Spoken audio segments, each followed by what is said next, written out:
When Senator Abaribe representing Abia South presented his desire to join the ADC, little did anyone expect the controversy that followed. The controversy erupted during the plenary after the Senate President Akpabio read the senator's letter of defection alongside two others who recently changed party affiliations. The upper chamber threatened to invoke Section 68(1) of the Constitution if Abaribe failed to voluntarily withdraw his defection letter from the All Progressive Grand Alliance to the African Democratic Congress (ADC).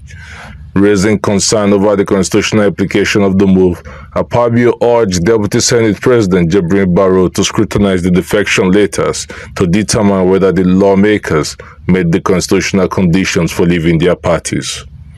After reviewing the documents, Barrow raised the constitutional point of order and cited the relevant provision governing defections. Barrow explained that his review of the defection letters showed that there was no evidence of internal division in ABGA, the party under which Abaribe was elected. Defending his defection, Abaribe argued that he had been expelled from ABGA before joining the ADC. He said, "I'm not a lawyer, but at least I went to school. This section does not in any way cover any option or a position where somebody is sacked from his party. Yes. Therefore, having been sacked from my party since September of 2025, and I have the letter here. I can read the letter.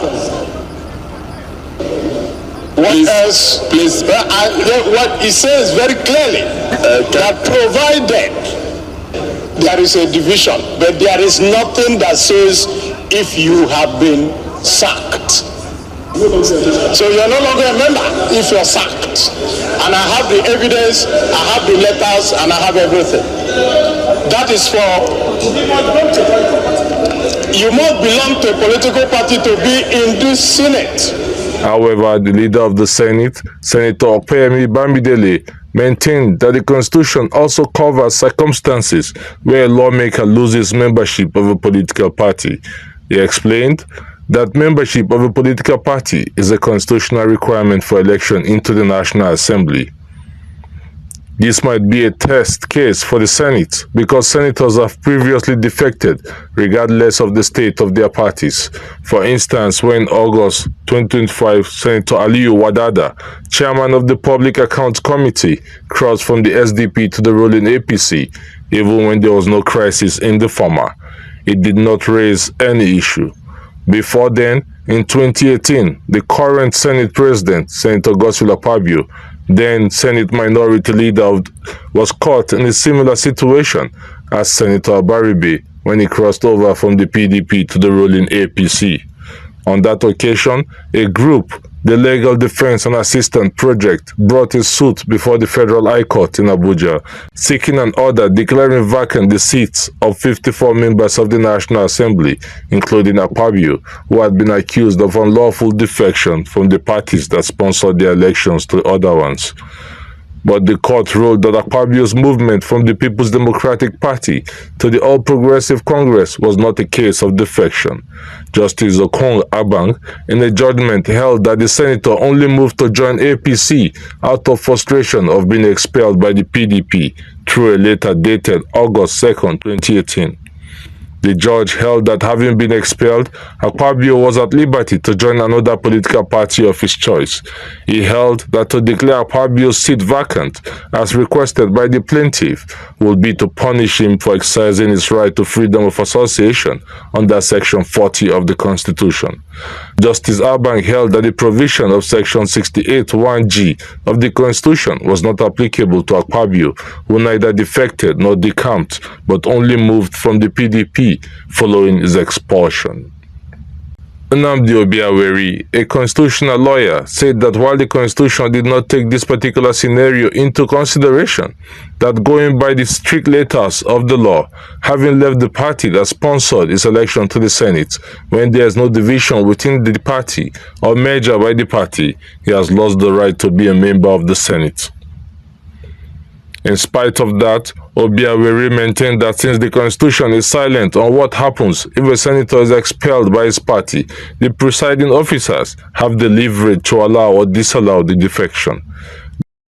Going by Obiawere's caveat, since there is a precedent and the beneficiary of that precedent is the man who is presiding over Abaribe's fate, it is logical that Akpabio will follow the path of honor by allowing Abaribe to enjoy the same privilege. One of the grounds for being a member of the legislature is that you must be a member of a political party and you must be sponsored by a political party. So what it means is that if you have no party, you cannot be either a member of the legislature or continue to be a member of the legislature. And I advisedly chose this route in order to balance the discourse. We must be able to increasingly diverse national issues, particularly this one that has constitutional moment, from individual shenanigans. It is not a matter between Senator Akpabio and Senator Abaribe. In this case, Senator Abaribe has not met it. It's very obvious. He didn't meet that constitutional requirement of division or raucous in his political party being APGA. Rather, he's saying that he was expelled by his political party, which is a novel area. Tony Ifeoluwa, a public affairs analyst, this is not the first time that senators are defecting across the political aisles, but that this particular case is being twisted because of who is involved, which does not augur well for the Nigerian democracy. Sometimes people we elected to represent the people, when they get to the Alo chamber or upper chamber, most of the time or sometime in courts, they usually ended up to fulfill their selfish interests or personal interests. Don't let me use the word selfish interest, personal interests. And the same thing goes to the national. When we look at some issues, as if we have two constitutions in Nigeria, one for those who are rich and are connected, another one for the masses that they do not have Oga at the top, in quote. So looking at the issue, there have been several defections, when it favor the, let me say, the ruling APC, the party, or the majority in the House, there will not be nobody will raise an eyebrow. But when it comes to other individual or in opposition or in minority, so to say, they will begin to bring another side of the constitution to say that if you decamp, you are supposed to lose your seat. I think what is good for the goose is also good for the gander. So they shouldn't think that because they are there by themselves. People put them there to represent the interests of the masses. To the popular Abuja human rights lawyer and coordinator of lawyers in defense of democracy and human rights, Mr. Kingdom Okere, this particular case is generating so much controversy because Abaribe is one of the most vocal opposition senators in the National Assembly and has shrugged off all efforts to lure him to the ruling party. We must keep exercising our constitutional right to freedom of speech. That is why we still have, the leverage, to criticize, the lawlessness of the APC administration for the past almost more than 10 years now. So there are over more than 500 lawmakers, inclusive of both the senators and members of the House of Representatives, that have become, from one party to another when there are no crises in their political parties. He has just reminded the whole world, Akpabio himself inclusive, of how he too defected from PDP to APC when he was even the minority leader of the Senate. That was when he defected from PDP to APC, and for whatever price that he was offered, and thereafter he was made a minister, for Niger Delta, and all that is now story. First of all, let's look at the constitutional provision. The constitutional provision is clear They are now wanting to apply the true letters of the constitution because it has to do with the only true credible voice of the Nigerian masses, the only true credible voice of the opposition in the Senate. That is why they have now, all of them has now suddenly, woken up from slumber, and they now want to apply, the true letters of the constitution. Exactly, that is what the constitution say. That is what should have applied to all of them that defected, inclusive of Akpabio, when he defected from PDP to APC. Philip Kachuku, a public affairs commentator, believes that while the law has made provisions for conditions under which a senator may defect, but that given the peculiarity of the case, if Senator Inaya Abaribe can tender the proof of later of his purported expulsion by ABGA, the matter will be amicably resolved and he will be allowed to defect to the ADC, and there are precedents to support it. Abaribe is an experienced lawmaker, having rose from the rank, especially from the PDP, before he went to ABGA when they were going to deny him a ticket, returning back to the Senate. So, because he knows he has the popularity back home, and he knows he can write on that popularity, so he moved from PDP to ABGA, and he contested and won his election. And he's been a member, and he's a prominent opposition voice at the National Assembly, like you rightly pointed out. Yes, cross-carpeting or defecting is allowed in the National Assembly, but there's a clause and there's a section, especially for both state, National Assembly and states, which is in section 68, 1G, that says that any, and you see, the Constitution was very clear about it. The first thing it said is anybody that defected, the one for the other State Assembly is section 109, same 1G, same thing, same clause. What is said there, very, very, very profound, is that anybody that defects, the Speaker or the Senate President has the authority to declare the person's seat vacant. That's the first thing he said. It's when you now read down, that's when he now came with that other clause, like say, except in a scenario that either the party is merging or the party has an issue. That's when the seat cannot be declared vacant by either the Speaker or the Senate President.